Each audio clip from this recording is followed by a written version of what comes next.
제가 먼저 한 몇 가지 정도의 질문을 준비했고요. 그리고 우리 임경진님께서 질문을 준비하셨는데, 우리 임경진님을 간단하게 소개를 드리면, 전에는 이제 민달팽이 유니온 위원장을 맡으셨고요. 아마 여러분 언론에서 그 청년 주거 문제로 굉장히 활약을 많이 하신 걸 아마 여러분 아셨을 텐데요. 그 중요한 역할을 감당하셨습니다. 지금은 세종대에서 부동산학과 석사과정으로 있고요. 아마 공부가 끝나면 더 중요한 역할들을 감당할 수 있을 거라고 생각이 듭니다. 예, 제가 먼저 이제 들어가는 질문으로 좀 가벼운 질문을 좀 준비했습니다. 책 내용은 굉장히 이제 무게감 있는 내용이었는데요. 좀 가볍게 선생님께서 이 책을 어떻게 쓰시게 되었는지 그 시작점과 그리고 쓰는 과정이 어느 정도로 힘드셨는지 그런 좀 공감할 수 있는 포인트를 나눠주시면 감사하겠고요. 그리고 이제 언론에서 사실은 굉장히 주목을 많이 받았어요. 굉장히 많은 서평들이 나왔는데 그 여러 서평 중에서 가장 인상적인 그런 피드백은 어떤 것이었는지를 간략하게 말씀해 주시기 바랍니다.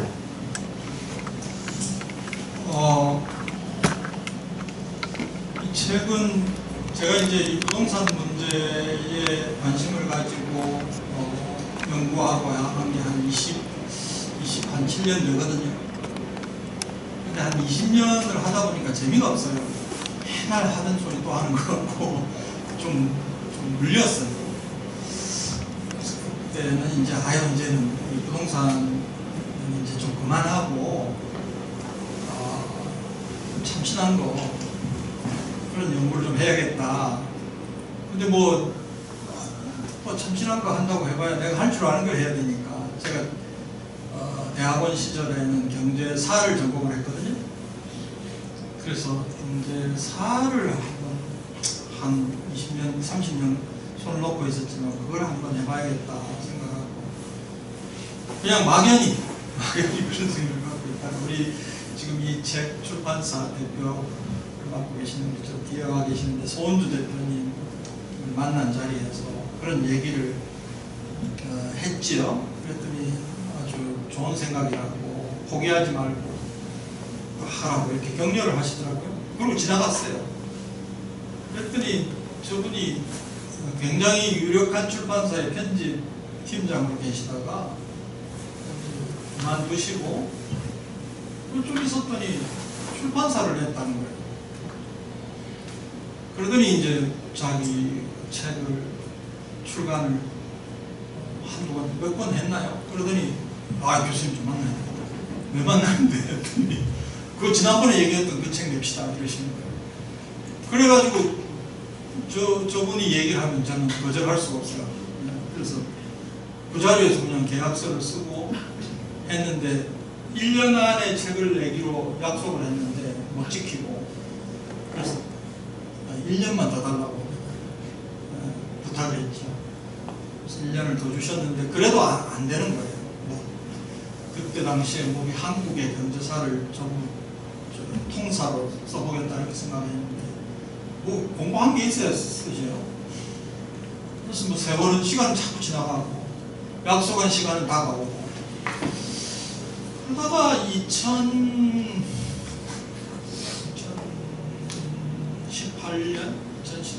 2017년 말인가요? 2018년 각 출판사에서 내년에 출간할 책 대표적인 책 몇 개를 소개해달라 그래가지고 한겨레신문이나 경향신문에서 이제 받았는데 저보고 뭘 하나 써달라는 거예요.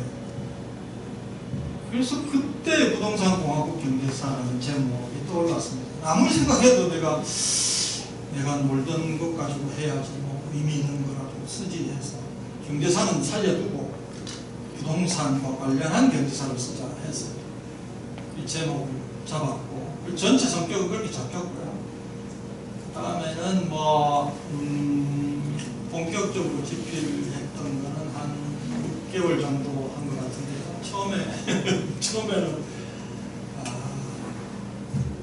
이 원고가 얼마나 시원찮았던지 우리 소은주 대표님한테 이거 봐주러 온 거예요. 굉장히 많이 고치고 그래서 저 혼자의 작품이 아니고 편집 담당했던 소은이 대표 같이 공동 작업을 했다 저는 그렇게 생각하고 있습니다. 우리 교수들은 직업병이 있어요. 무슨 직업병이냐 하면 지가 제일 잘 안다고 착각하는 경우. 그래서 자기가 쓴 글은 절대로 안 고칩니다. 누가 고치라고 그러면 막 난리가 납니다. 한자만 고쳐봐라. 그래서 이게 출판인들이 제일 머리 아파하는 게 교수들이죠. 근데 저는 애초부터 제가 그렇게 할 수 없는 존재라는 걸 알고 있었기 때문에 편집인이 고치라고 하면 무조건 고칩니다. 이번에 그런 과정을 거쳐서 그래도 막 이렇게 이 정도라도 책이 나오지 않았나 하는 생각을 하고요.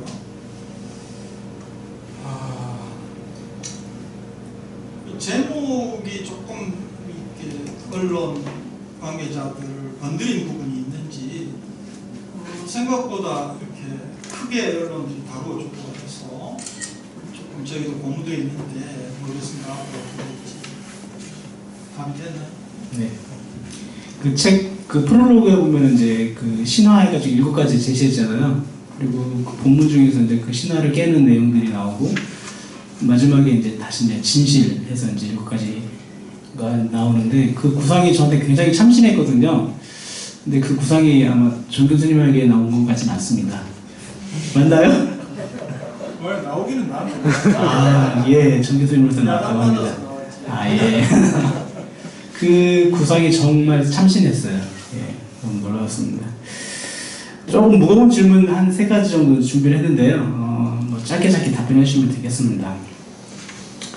사실 이제 여기서 이제 그 여러 정부에 따른 토지 공개념 정책이 이제 강화되고 완화되는 모습들을 이제 볼 수가 있는데요, 책에서. 그리고 이제 민주정부 김대중 정부 때는 토지 공개념이 아예 해체되는 수준까지 나갔고요.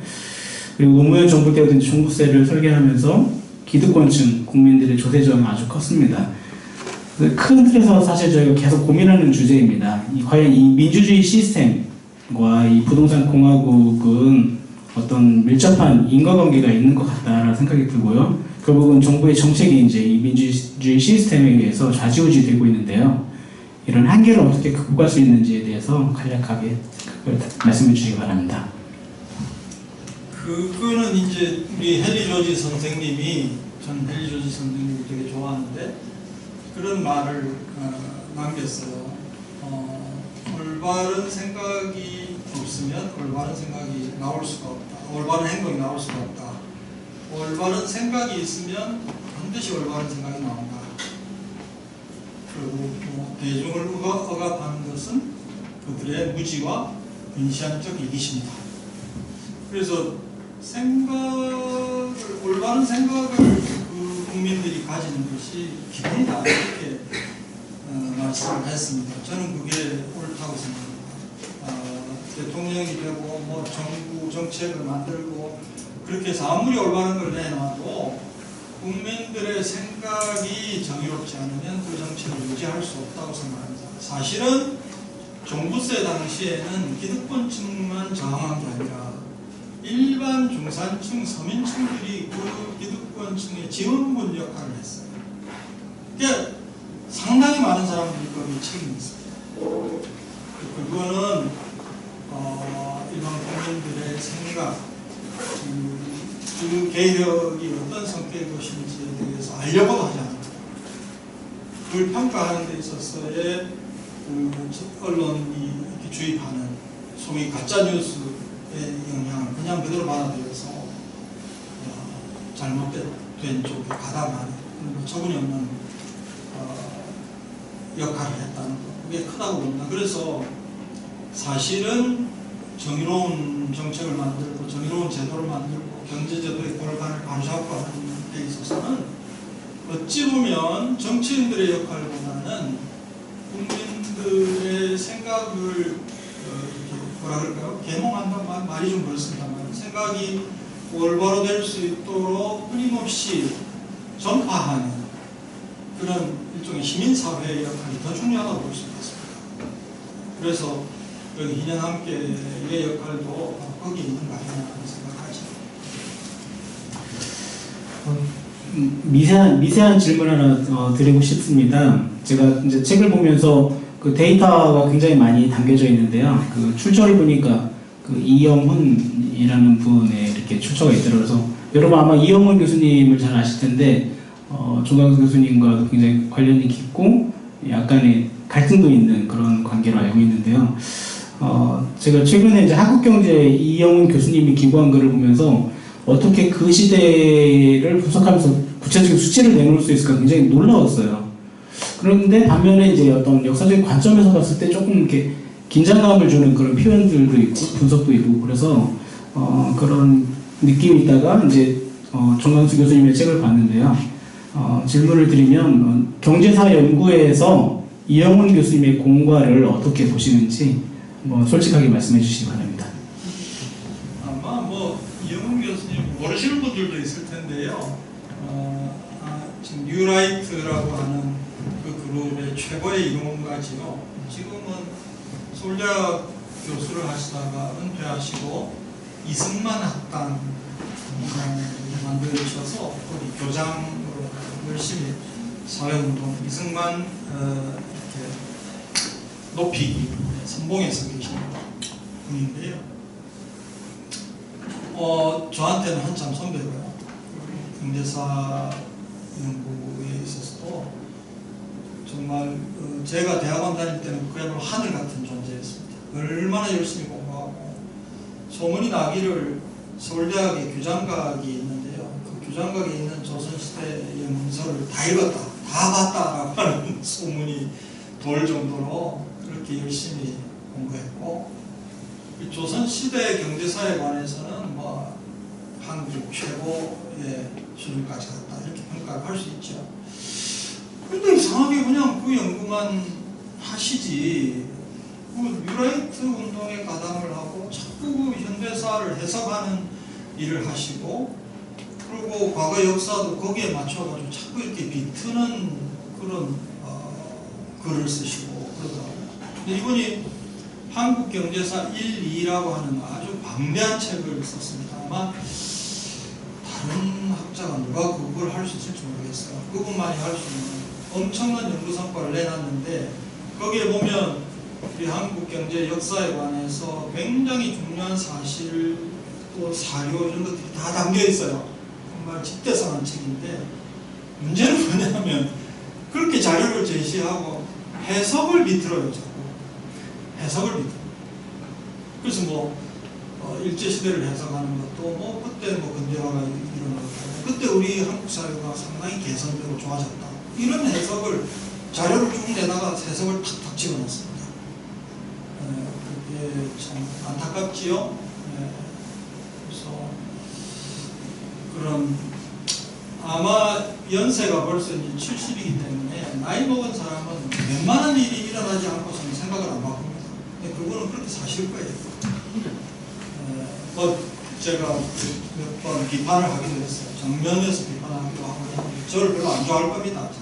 최근에 만난 적도 없지만 그래도 안타깝게 생각하고 그러나 그분이 워낙 영향력이 있기 때문에 지금 이승만 띄우는 영향을 올리고 계시는데 잘못된 건 잘못됐다고 얘기해야죠.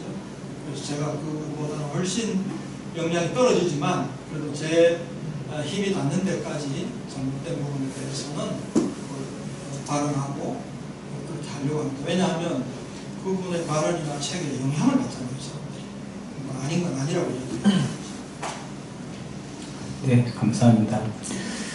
제가 준비한 마지막 질문을 드리고 싶은데요. 오늘 북미 정상회담이 진행되고 있기 때문에 어떤 동북아나 북한의 관점에서 질문을 하나 드리고 싶습니다. 책을 보면 아까도 이제 말씀 이미 하셨는데요. 국전제 말씀하셨죠. 모든 토지가 조선시대는 모든 토지가 국가의 소유였고 백성들은 이제 국전에 불렸고요. 그리고 122쪽을 보면 이제 불로소득 차단 및 환수의 확실한 방안은 토지를 국가의 영역에서 실제로 일하시는 분들의 실제로 가장 애를 먹는 것 중에 하나가 토지가 심지어는 국공유를 하더라도 이렇게 의미 있게 활용하는 게 굉장히 어려워요. 그래서 어떤 이 정부의 관료주의 때문에 굉장히 힘들어하는 것을 보는데요. 저는 그래서 이제 그 정 교수님 말씀하신 그러한 그 방안이 조금 더 의미 있게 실현이 되기 위해서는 우리가 그 국가라는 개념 또는 정부의 역할을 조금 더 바꿔야 되겠다라는 생각이 전 듭니다. 그래서 정 교수님께서는 여기에 대해서 어떤 생각이 있으신지 말씀해 주시면 감사하겠습니다. 토지 공공임대제라고 하는 것은 토지를 이제 국가나 공공이 소유하고 민간에게 사용권을 넘겨서 사용할 수 있도록 해주는 제도인데 사회주의 국가에만 타기보다는 자본주의를 모범적으로 발전시킨 사회에서 많이 해왔어요. 오래됐습니다.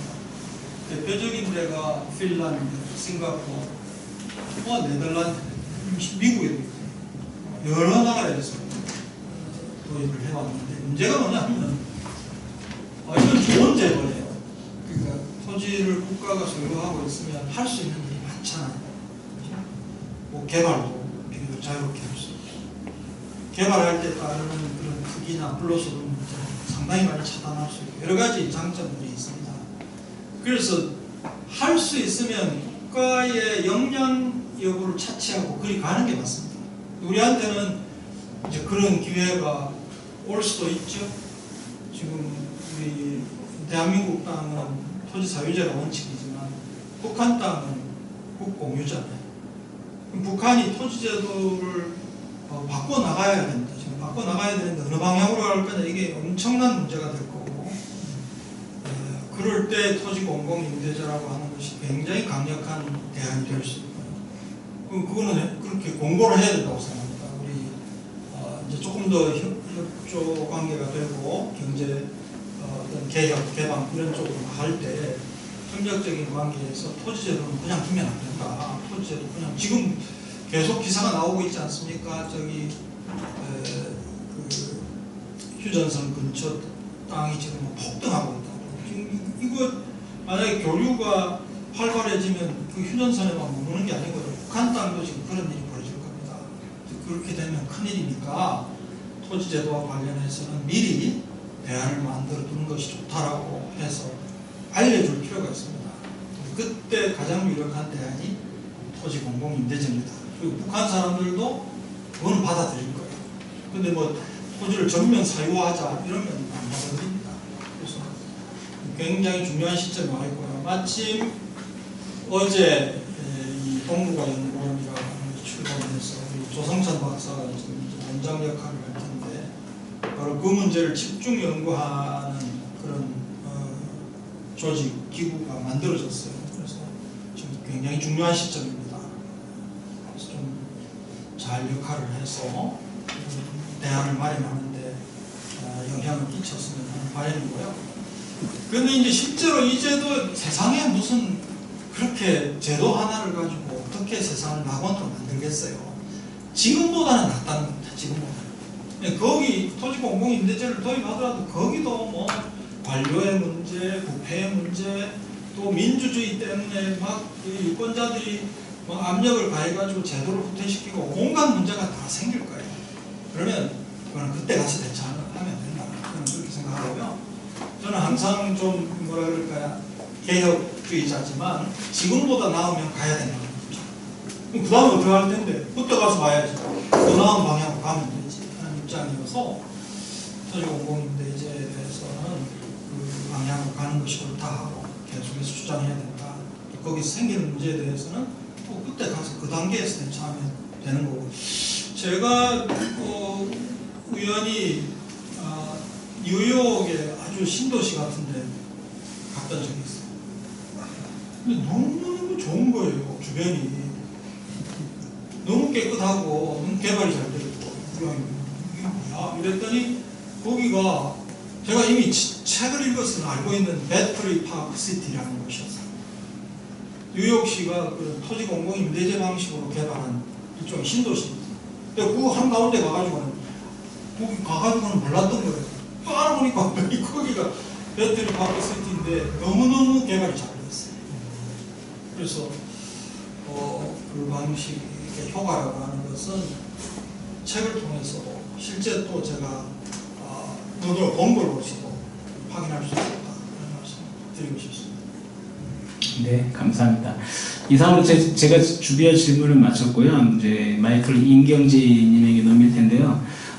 어떤 생각으로 임경진님을 저희가 초대를 하려면 그 젊은 대학생의 관점, 대학원생이죠 지금은. 그리고 이제 청년의 관점에서 부동산 공화국이라는 이 책, 부동산 공화국 경제사라는 책을 어떻게 바라보는지에 대한 질문을 던져주시도록 하겠습니다.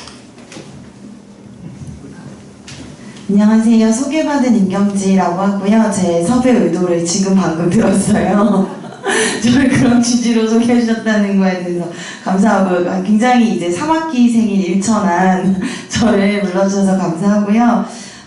사실 제가 좀 책에 대한 소감을 이렇게 딱 펼치고 나서 프롤로그에 이제 경제학자는 이제 의사다라는 식으로 이렇게 써내려 가시잖아요.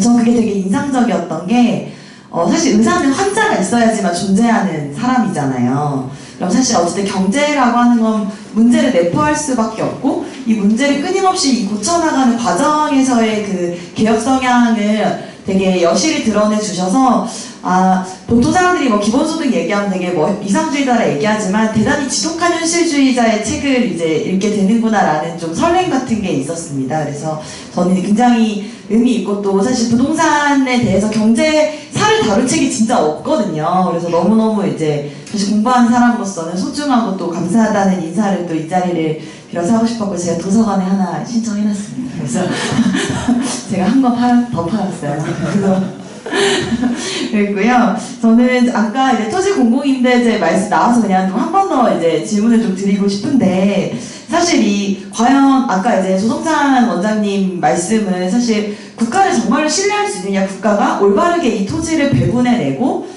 자원을 효율적으로 이용하면서도 불평등을 덜 만들어낼 수 있느냐에 대해서 사실 질문을 좀 하신 것 같아요. 예를 들어서 이명박 대통령이 만약에 통일한국 시대 대통령이었다. 그래서 만약 토지공공임대제를 우리가 한다. 그럼 그가 누구에게 임대를 해줄 것이냐, 어떤 규모의 경제로 기업에게 뭐 우선 줄 수도 있고, 그런 논리들을 충분히 만들어내거나 그런 행위들을 과감하게 또 그런 토건 세력들이 집권한다면 그럴 수 있을 것 같아요. 그럼 이랬을 때 우리가 어떤 견제 장치를 가지고 있을까? 우리가 사실 국가를 과연 신뢰할 수 있는가, 여러 가지 문제가 있어서 우리가 키워야 되는 힘, 키우고 있어야 하는 힘, 혹은 그거를 견제할 수 있는 제도적 장치 또는 이런 것들에 대해서 아마 고민을 이제 해보셨지 않았을까 싶어서 그 얘기를 조금 더 심층적으로 한번 질문을 드리고 싶었어요.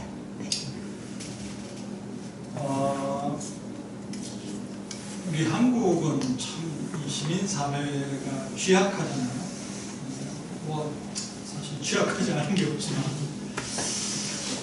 그래서 결국은 그 역할, 국가를 견제하고 국가가 방어할 수 있도록 역할을 할 수 있는 존재는 시민사회밖에 없다고 생각하고요.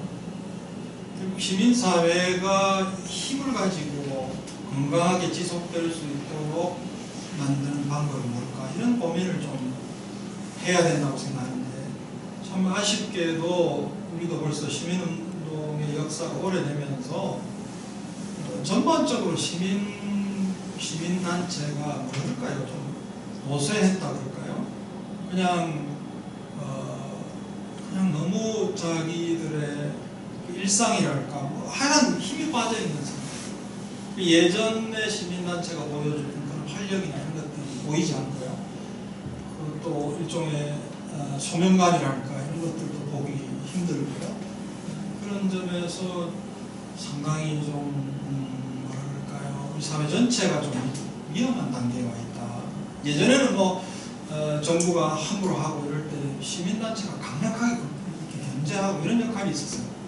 근데 지금은 좀 많이 약해진 것 같고, 시민운동도 그냥 하나의 직업으로서 이렇게 하는 이런 상태로 변화가 있지 않나 하는 생각을 합니다. 어떻게 하면, 그러니까 또 이제 국가가 그런 걸 어떻게 견제할까? 시민사회가 해야 되고, 시민사회가 그렇게 활력이 떨어지는 걸 또 어떻게 할까? 이런 문제가 제기되기는 합니다만, 그래서 거기에서부터 출발해서 풀어나가야 되지 않겠나 하는 생각을 합니다. 다만 시민사회에 참여하는 사람들, 실제 활동하는 사람들이 그 보상을 충분히 받지 못하고 뭐 그런 등등의 문제가 있습니다. 문제가 있지만 언제는 보상을 충분히 받았나요? 옛날 더 거슬러 올라가서 이 조봉암 선생이 저희 감옥에 갇혀서 그런 얘기를 했어요. 내가 독립운동을 할 때 어디 내가 보상을 바라고 했나? 해야 될 일이니까 했다. 그렇게 그런 말을 남긴 기억이 납니다. 그래서 모르겠어요. 어떻게 풀어가야 될지 모르겠지만 관건은 시민사회에 있다고 생각합니다. 그래서 기존에 예를 들면 경실련이나 참여연대나 또 우리 토지운동을 하는 시민단체가 있는데 거기도 이렇게 부침이 있습니다만 좀 힘이 빠지는 부분에 대해서 굉장히 안타깝게 생각하고 그런 상황에서 정부가 연구원을 출범해서 새로운 연구 방향을 제시하고 하는 거 이게 참 잘 됐으면 좋겠다 생각합니다. 지금 이 행사를 주최한 2년 함께는 굉장히 하나의 모델인데요. 여기가 원래 제가 회장을 할 때는 토지 문제에만 이렇게 정착하다가 아주 실생활에 가까운 그런 금융 문제를 다루기 시작했고 그걸 가지고 소액 대출하고 이런 쪽으로 제가 그 영역을 개척을 했어요. 상당히 성과를 내고 있는데 이런 것도 굉장히 희망이죠. 그래서 앞으로 이런 움직임들이 좀 여러 곳으로 퍼져나가서 시민사회가 활성화되고 그 힘이 강해져야 정부를 견제할 수 있고 정부가 이상한 방향을 한다든지 불쾌한 것을 막을 수 있고 네, 제가 이제 시민사회 종사자로서 제도적 장치 여쭤보고 사실 그걸 의도했는데 숙제를 부여받아서 괜한 질문을 했다 이런 생각이 좀 어쨌든 그 좋은 자극이라던가 어쨌든 변화의 계기가 좀 필요한 것 같은 생각은 좀 들어요. 그리고 어쨌든 문재인 정부가 이제 출범하고 나서 사실 이전에 박근혜 정부와 어쨌든 다른 정책 속에서 시민사회들이 이전과 다른 방식으로 어떻게 운동을 할 건가라고 하는 고민들에 저도 여전히 좀 답을 찾아 나가는 과정인데 위기의식은 대체로 공감하는데 어떤 돌파구가 있을까 이런 고민이 좀 들기도 합니다. 그래서 저도 뭐 희년함께랑 이제 기자회견도 많이 이제 같이 이제 하기도 했었고 그래서 이제 희년 언제 오냐 이런 얘기도 이제 하고 그다음에 뭐 주거 문제, 학자금 대출, 특히 탕감 이런 거 같이 많이 공감하고 함께 했었는데요. 그때 이제 뭐 회의 같은 거 하면서 그러면 좀 젊은 사람들끼리 어떤 다짐을 한번 해보자 그런 운동을 해보자 뭐 이제 이런 기획을 한번 한 적이 있어요. 지방선거나 이제 총선을 앞두고 이제 그랬을 때 저희가 이제 제안했던 거는 뭐 뻔한 말이지만 사실 대단히 지켜지지 않는 집은 사는 것이 아니라 사는 곳입니다. 이제 그래서 우리는 투기하지 않겠습니다. 이제 이런 걸 좀 실천적 다짐을 좀 자극하는 운동 같은 거 이제 한번 해보면 어떠냐. 그래서 매번 사실 그런 걸 하거든요. 이제 그런 뭐 청년 뭐 천인의 선언 이런 거 이제 하기도 하고 그랬을 때 이제 과연 우리는 어떤 그런 투기적 욕망에서 자유로울 수 있을까 이런 고민들을 하잖아요. 아마 주변에 그런 이제 되게 뭐 투자하시는 친구들도 있을 거고 저도 이제 학교 다니면서 투자하시는 혹은 이 부동산으로 먹고 사는 분들도 되게 많이 이제 계시거든요. 그럼 이 경제 구조가 엄청 촘촘하게 있는데 아까 이제 말씀해 주신 거에 이어서 좀 우리가 실천적으로 한번 약속해 볼 것들은 무엇이 있을까 이런 고민들도 저는 좀 하게 되어서 저는 이 책을 읽고 또 지난 학기 저희도 이제 헨리 조지 선생님 다루기도 하고 이러면서 제가 좀 사람들한테 요즘에 말을 뗄 때는 땅, 토지라고 하는 건 대단히 특별한 건데 그리고 대단히 유한한 건데 사람들이 이 특별함을 잊거나 혹은 이것이 무한하다고 생각하는 순간 굉장히 다른 방식의 사고체계를 갖게 되는 건 아닐까라는 생각들을 좀 하게 됐습니다. 그래서 전 요즘에 이제 말 뗄 때 땅은 굉장히 유한하고 특별하다라는 말로 많이 시작을 이제 하거든요.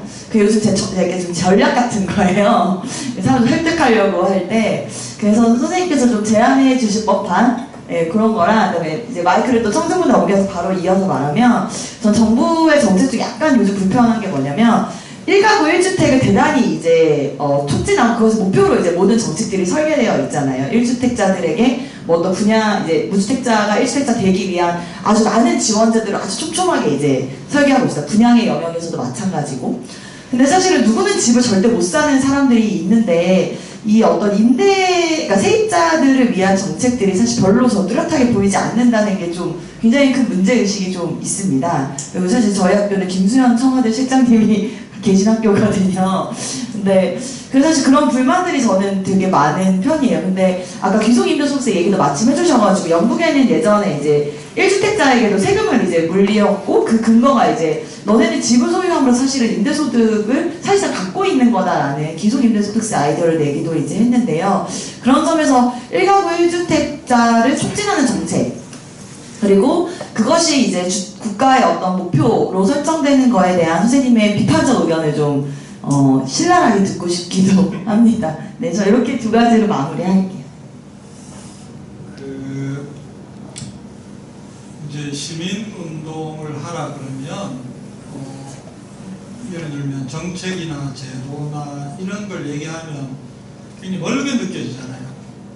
그래서 항상 저도 질문을 많이 받은 게 좀 피부에 와닿는 뭐 그런 거 없습니까?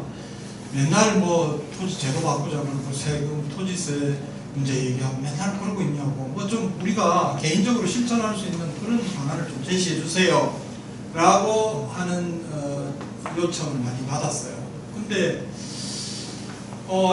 일면 이해는 가지만 왜냐하면 내가 개인적으로 하는 행위가 가시적인 성과가 있기를 바라는 게 사람의 욕심이에요. 근데 그게 반드시 옳은 생각인 거는 아니겠다는 그런 생각을 합니다. 그러니까 거기에 좀 답을 준 분이 돌아가신 김대중 대통령이에요. 이분이 뭐라고 했냐면 우리가 다 행동하는 양심이 됩시다 이랬단 말이에요.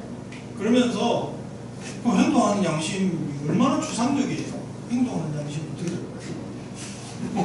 투기하지 않겠습니다. 투기할 돈도 없지만 아니 내 말은 그런 개인 윤리의 문제가 아니라 그분이 답을 주기를 인터넷에 글을 쓰고 자기가 뭐 발언할 수 있을 때 하고 그래서 알리고 뭐 예를 들면 뭐 불의한 일이 있을 때 시위에 나가고 그것도 안 되면 벽을 보고 욕이라도 하라고 했어요.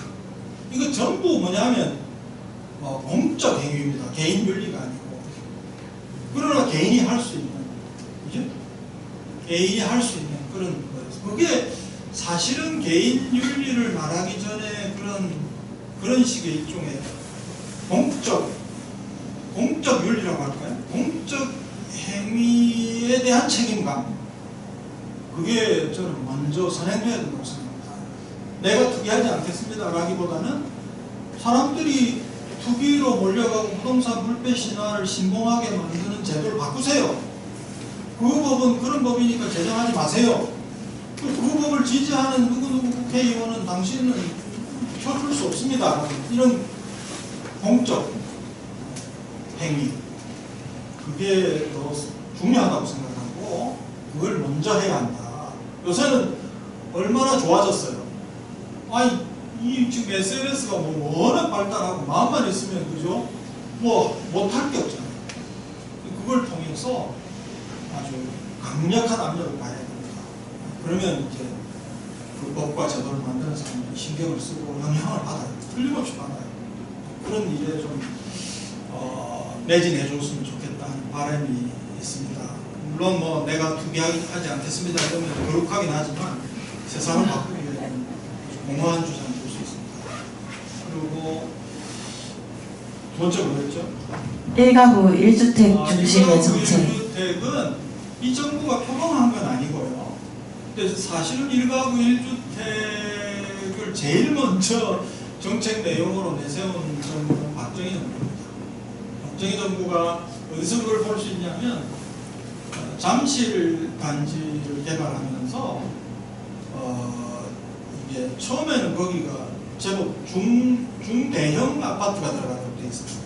근데 갑자기 박정희 대통령이 지시를 내려서 10평 이하의 소형주택으로 만들어서 건설했어요.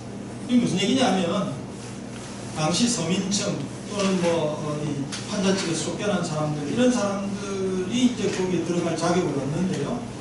그 사람들한테 왜 임대주택을 공급 안 하고 왜 분양주택을 공급했을까? 그거는 주택 소유에 대한 사람의 그 열망을 극복한 거다.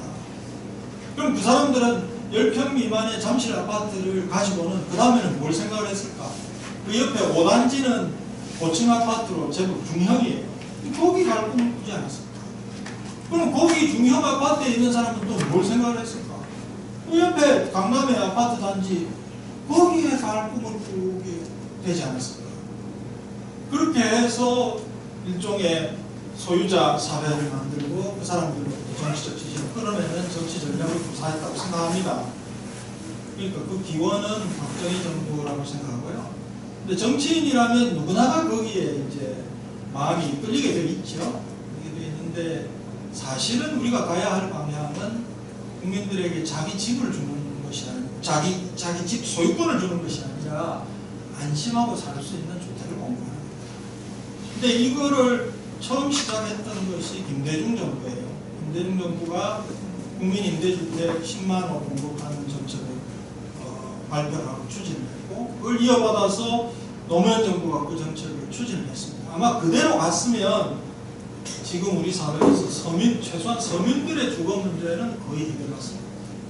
그렇게 국민 임대주택으로 서민의 주거 문제를 해결하고 난 다음에는 중산층의 주거 문제도 임대주택으로 해결할 수 있어요. 그 방향으로 갔어야 되지. 그것도 이명박 정부가 들어서면서 격퇴했습니다. 거기서 이제 문제가 생겼다고 보는 것이죠. 그래서 저는 장기적인 방향은 공공임대주택을 확대하는 거다. 그걸 저소득층에게만 하는 게 아니라 장기적으로는 중산층까지도 공공임대주택에 들어가서 안심하고 살 수 있도록 그렇게 만들어주는 것이 저는 큰 일이다. 그렇게 생각합니다.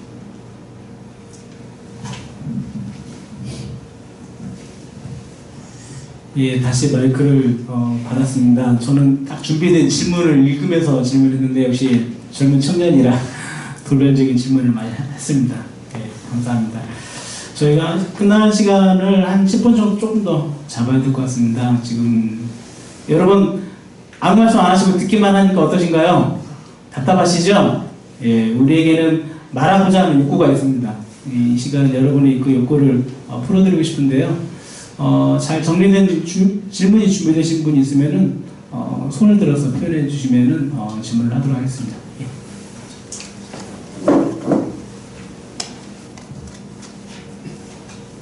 네, 안녕하세요. 네, 강연 굉장히 잘 들었고요. 그 강연 듣고 이제 책을 보면서 좀 궁금했던 게 이제 두 가지가 있는데 이제 하나는 그 조봉암 선생님이 그 당시에 이제 토지 개혁을 하시면서 왜 전체 토지가 아니라 농지만을 한정을 해서 개혁을 했을까?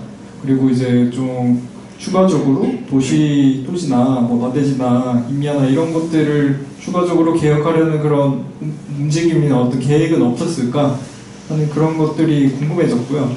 사실 그것도 그렇고 이제 제가 계속 도시화와 이제 국토 균형 발전 이런 쪽에 관심이 계속 많은데 저도 이제 지방에서 계속 살다가 이제 좀 지방에 살 수 있는 것들이 좀 제한적이어서 서울에 와서 이제 직장을 잡게 돼서 서울로 상경을 했는데 왜 우리는 항상 좀 서울로 가야만 뭔가를 할 수 있을까? 좀 청년들의 입장에서 이제 선택할 수 있는 선택지가 지방에서는 많지가 않은데 그런 것들이 좀 뭐 도시화나 좀 인구 감위라가 계속 수도권으로만 이렇게 집중되는 게 왜 그렇게 되었을까 하는 그런 생각을 하면서 뭐 토지 개혁이나 혹은 부동산 정책들이 좀 잘 설계가 된다면 그런 도시화가 이렇게 도시화 문제가 발생하는 것들이나 국토가 이렇게 좀 불균형적으로 발생하는 그런 문제들도 좀 바로잡을 수 있는 그런 효과가 나는지 그런 것들도 좀 궁금해서 질문을 드립니다.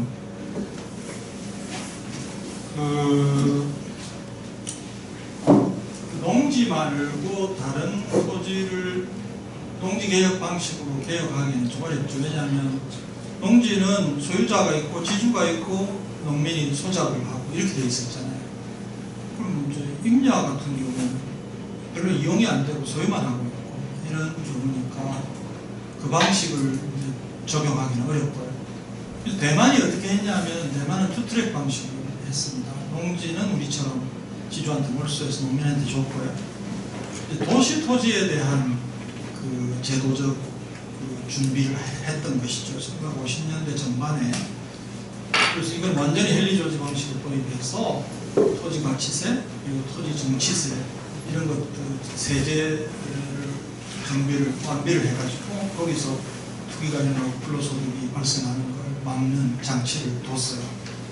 그래서 자기들은 투트랙 방식으로 한다는 걸 인식하고 있었고 의도적으로 그렇게 추진했습니다. 우리는 그냥 지주한테 몰수해서 나눠주고 끝.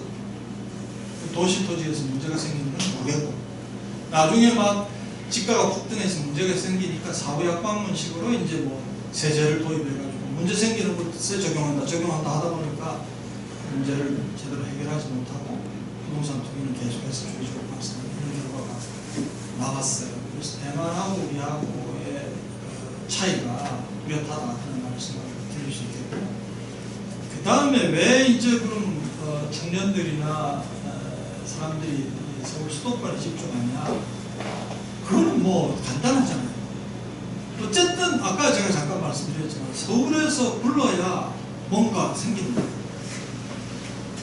그걸 저는 그 이익의 근원이 뭘까? 결국은 불로소득이고 결국은 그걸 지대라고 볼 수 있고 왜 사람들이 다 서울로 몰릴까? 그냥 서울 가야 지대 그또 건물의 일부라도 내가 얻어먹을 수 있습니다. 그렇다면 서울 수도권에서 집중적으로 생기는 이 불로소득이나 지대를 정부가 제대로 공적으로 환수하면 서울 가봤자 별 그게 없잖아요. 그래서 그 환수한 걸 가지고 더욱더 이제 좀 우리가 생각하는 바람직한 방향으로 갈 수 있고 그 환수에서 생기는 수입을 균형 발전을 위해서 투입할 수 있는 거고 여러 가지 국가적 과제를 위해서 사용할 수 있는 거가 있어요. 그렇게 해서 균형을 맞춰줄 필요가 있다고 생각합니다. 지금은 왜 몰리냐? 서울에 가야 지대 특공을 얻어먹을 수 있다. 거의 저는 그렇게 보죠. 다른 질문 있으시면 손으로 표시해 주시기 바랍니다.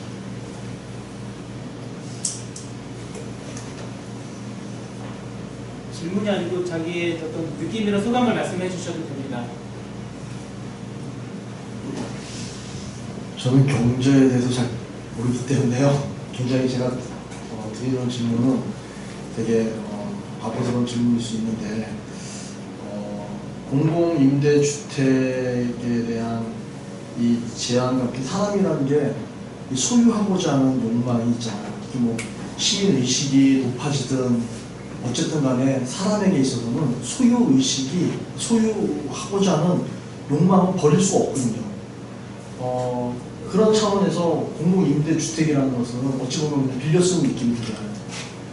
그래서 사람이 살면서 아까 말씀하셨듯이 집은 사는 것이 아니라 사는 것이다. 이렇게 이야기하듯이 물론 그 의미가 굉장히 중요하다고 생각을 하는데 만약에 정책적으로나 제도적으로 공공임대주택이 아니고 주택 사유제로 한다고 해서 제도적으로 이거를 국가에서 살 수 있게끔 하고 이게 무문일 수 있는데요. 가격을 갖다가 올리지 않는 어떤 그러한 지역을 만들어서 소유해서 살 수 있지만 가격을 갖다가 올리지 않게끔 하면 그게 불가능한가? 라는 그런 생각을 한번 해봤어요. 그게 가능한가? 그렇게 된다면 소유할 수도 있고 그리고 욕심을 내지 않고 살 수 있는 공간이 되고 자기의 소유에 대한 어떤 만족도 느낄 수 있고 좀 그런 어떤 제도가 가능한 거죠. 저는 그런 부분들을 이렇게 한번 생각을 해봤는데 거기에 대해서는 아마 그런 법률을 만들면은요 위헌 판정을 받을 거예요.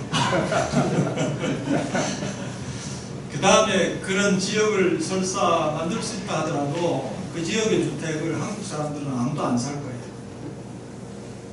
같은 돈이, 예를 들면 내가 돈이 3억이 있는데 다른 데 잘 사면 10년 뒤에 그게 5억이 되고 10억이 되는데 뭐 때문에 올라가지도 않는 지역을 집을 사겠어요. 아무도 안 살 거고요. 실패할 겁니다.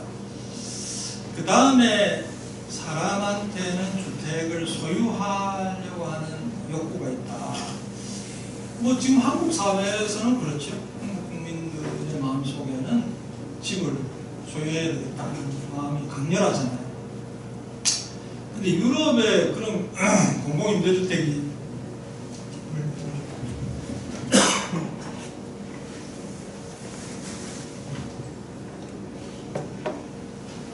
잘 돼 있는데 보니까 저소득층만이 아니고 중산층이 들어가고 10년이고 20년이고 30년이고 평생 살아요. 그러니까 집을 살 이유가 없는 거예요. 그 사람. 그냥 그 집에서 그냥 살아요.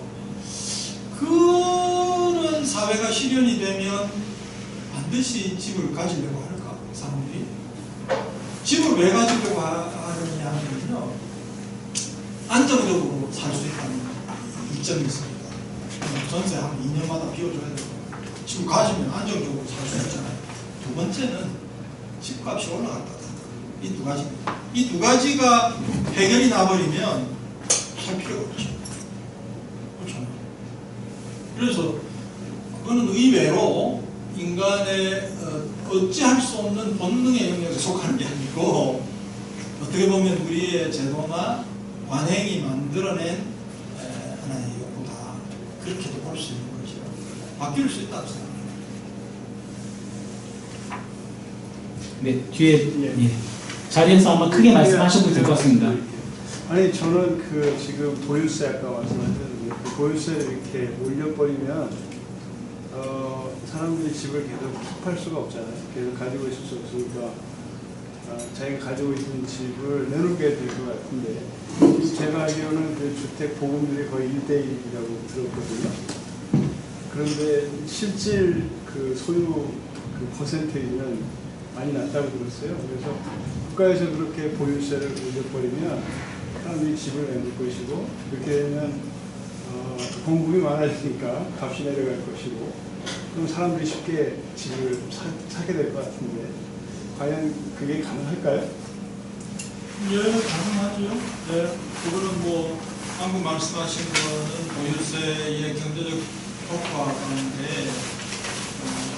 하나고요. 그렇게 해서 집값이 안정되면 쓸데없이 연체를 가지고 있는 사람들은 내놓게 될 거고, 그러면 사고 싶은 사람은 그냥 사게 될 거고, 이렇게 해서 상당히 주택 가격 안정이나 주거 문제 해결에 도움이 됩니다. 그래서 이제 저희들이 보유세 강화 정책이 중요하다 그런 얘기를 하고, 한 가지 재밌는 거는 조금 관련이 떨어집니다.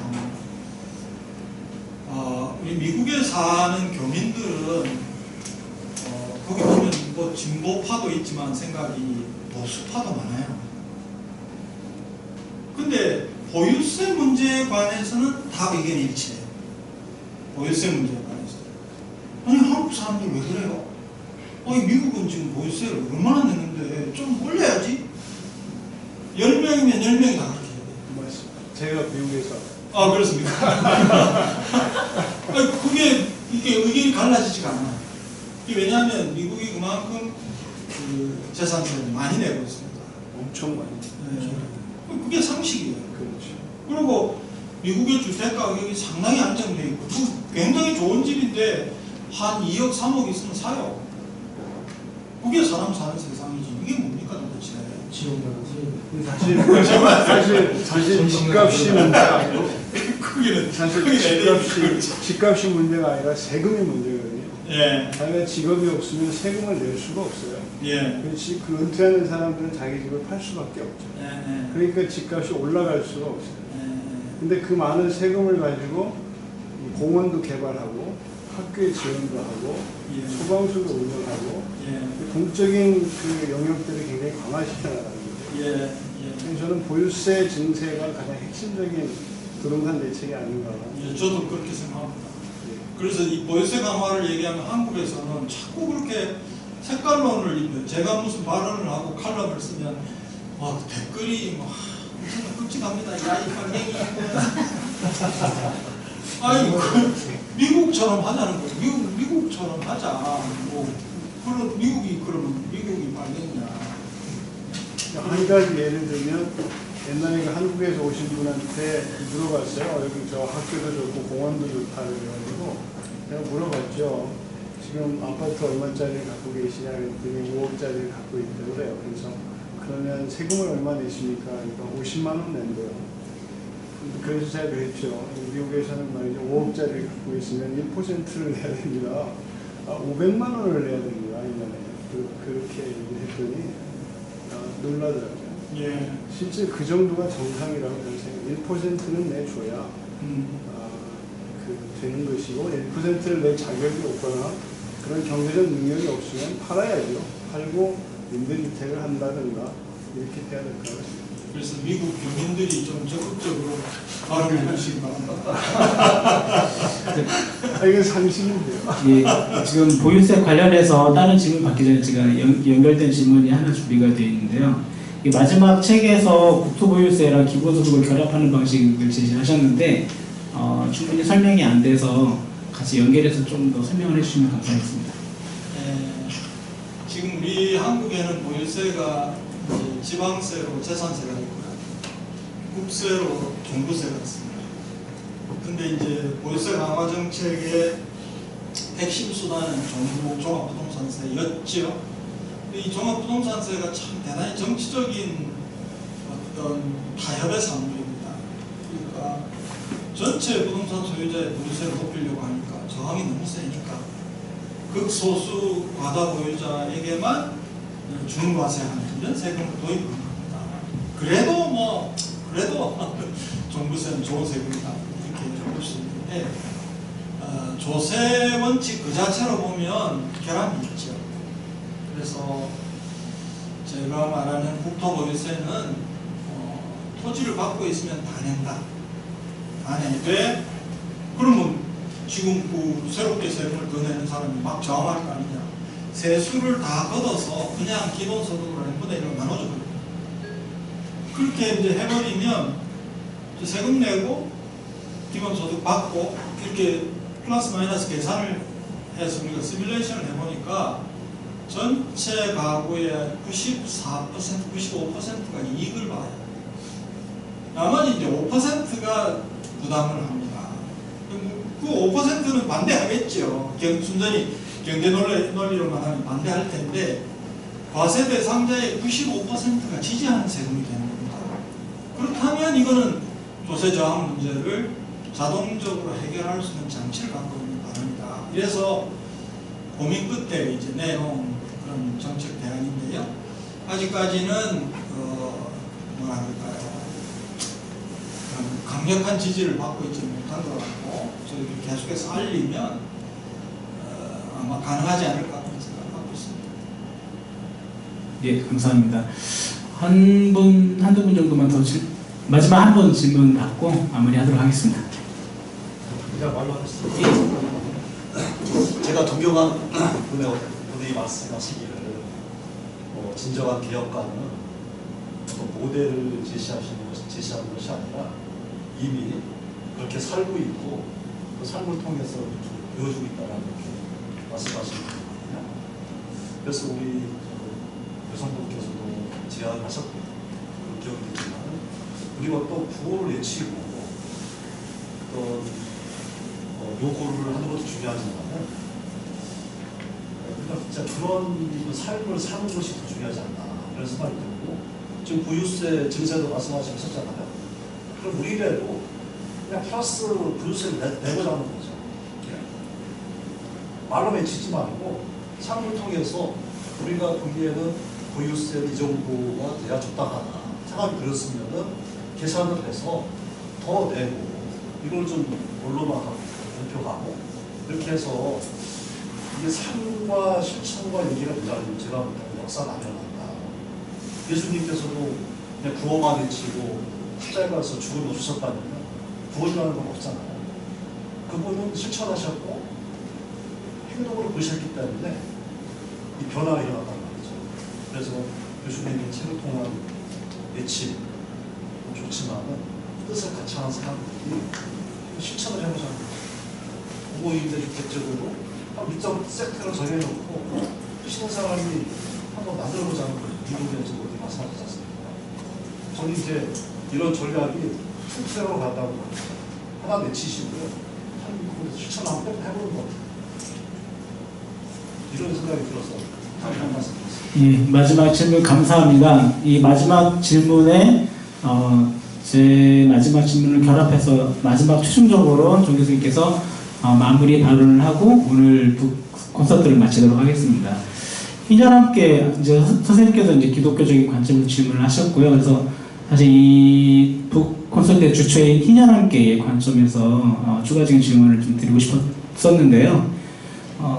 부동산 공화국의 역사에서 기독교의 과오는 무엇이었는지가 질문이 있었어요. 그리고 교회와 그리스도인의 역할은 무엇인가에 대한 질문이 있었기 때문에 조금 전에 들어온 질문과 결합해서 어떤 교회의 관점에서 답변을 부탁을 드리고요. 마지막으로 이제 정 교수님께서 하시고 싶은 말씀 마무리해서 본 콘서트를 마치도록 하겠습니다.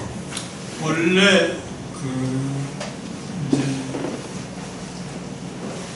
이런 대사회 활동을 할 때는 두 가지 측면이 있죠. 하나는 공의를 외치는 겁니다. 그러니까 법과 제도를 바로 만들어라, 부패해서는 안 된다, 국가가 바로 해라, 이런 것. 또 하나는 두 번째가 자비를 행하는 겁니다. 스스로 가진 것을 가지고 문제를 해결하기 위해서 나서는 거고요. 방금 말씀하신 게 두 번째에 해당한다고 볼 수 있습니다. 저희도 예전부터 그런 생각을 계속 하지요. 법과 제도를 바꾸는 문제, 스스로 뭔가를 해서 보여주는 운동, 이 두 가지가 다 필요하다고 생각은 해왔습니다만 그 모델 중에 하나가 지금 희년 함께에서 하고 있는 희년 은행 모델이고, 희년 은행은 이제 그 금융 문제에서 그야말로 막 시작하는 거기 때문에 이 토지 문제나 부동산 문제와 관련해서 어떤 모델을 만들어 볼 수 있는가 하는 부분은 좀 고민을 해야 되고, 예전에 헨리 조지를 추종하던 사람들이 미국에서 보인 모델이 있습니다. 이제 선거를 통해서 권력을 잡으려고 하다가 안 되니까 미국은 아주 거부가 자기 재산을 그냥 쾌척을 해요. 그래서 아주 돈이 많은 사람들이 헨리 조지 정신에 공감을 해가지고 돈을 기부를 하고 그 돈을 가지고 그냥 넓은 땅을 사요. 거기다가 이제 헨리 조지 원리를 적용하는 이런 실험을 했었죠. 미국이 한 100개 정도 마을이 만들어졌습니다. 근데 문제는 뭐냐면 1세대가 죽고 난 다음에는 그 정신이 다 흐려지고 다 일반적인 그런 지역 후퇴한 전환이 나타나고, 미국에서 100개 정도 만들어진 마을 가운데 지금 그 정신이 유지되고 있는 데가 한 군데도 없습니다. 아든스. 그런 한계는 있습니다. 그런 한계는. 또 하나는 저는 뭐 기독교 신자지만 기독교 신자로서 교회가 그런 역할을 담당해야 되지 않을까라고 막연히 생각을 해봤는데 요즘은 그런 기대를 할 수 없습니다. 그냥 지금 현재 모습으로는 그런 진취적인 모델을 만들어낼 역량이 없습니다. 좀 그렇게 생각합니다.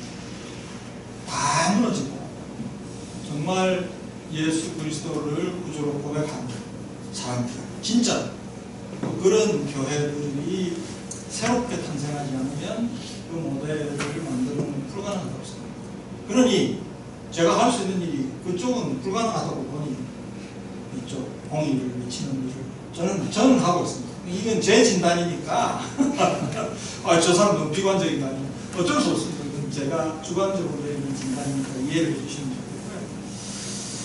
아까 뭐 했지? 이제 마지막으로 뭐 질문을 좋아하지 않았어요? 이 교회가 이 부동산 공화국에서 어떤 잘못을 한 게 있었는지에 대한 마지막. 교회는 이런 일이 벌어지고 이런 일이 만들어질 때 적극 가담을 했죠. 그리고 거기서 만들어지는 유리한 조건을 적극 활용을 했죠. 잘못했다고 생각합니다. 공적 영역이라고 할 수 있는 지하 공간을 그렇게 무단 점유해가지고 예배당 그건 말이 안 돼요. 그런 것도 멀쩡하게 저는 그런 불법적인 행위에 대해서 비판을 해도 사람 잡아먹으려고 달려들기 때문에 지금 촬영하고 있어서 항상 발언을 못하겠습니다만 아무튼 예전 우리가 성경을 믿고 따르는 사람들이라면 그런 조건이 만들어질 때 선지자적인 그런 발언을 해야죠. 발언을 하고 거부하고 그렇게 하면 안 된다고 하고 했었어야 되는데 일체 그런 게 없었습니다. 대단히 잘못했다고 생각합니다. 그 조건을 또 적극 활용했습니다. 그것도 대단히 잘못했다고 생각합니다. 뭐 이제는 회개고 뭐고 저는 그런 단계 지났습니다. 그냥 싸그리 무너지고 새로운 바탕 위에서 새롭게 생기지 않은 그런 단계까지 온 거 아니냐. 너무 비관적일지 모르지만 저는 그렇게 진단합니다. 물론 희망의 싹이 여러 군데 있다는 걸 잘 알고 있습니다. 잘 알고 있고 그걸 위해서 노력하는 분들도 많이 있다는 걸 압니다. 그분들의 노력대로 열매를 맺어야 되지만 전체 주류라고 하는 데는 이미 어느 선을 지났다. 거기에 뭐 제가 한때는 그랬어요. 참여정부 당시에 종부세를 강남 주민들이 너무 반대하길래 이럴 때 말이야 강남에 있는 교회 대형 교회 몇군데서 플래카드 내걸고 우리는 지지한다라고 하면 그때부터 완전히 한국교회는 살아난다. 이런 낭만적인 생각을 했던 때가 있습니다. 근데 지금은 그거는 없습니다. 그래서 대단히 뭐 교회와 부동산 문제를 연결시켜서 생각할 때는 참 어처구니 없는 심정이고요. 새로운 희망이 언제 생겨날 수 있을까 그런 생각하고 있습니다. 그래서 제가 기도는 하고 있습니다. 지금 잘못돼서 도저히 희망이 없는 그런 교회들이 하나님 무너지게 하시고 진짜 예수님을 구주로 모시고 예수님을 주인으로 섬기는 교회가 이 땅에 무죽순처럼 일어나게 해주십시오. 제 기도 제목입니다. 뭐 맞는 기도 제목은 하나님이 들어주십니다. 아마 그렇게 될 겁니다. 저는 그렇게 생각합니다. 이상입니다. 예, 이것으로 오늘 북콘서트를 마치도록 하겠습니다. 여러분 박수 주시고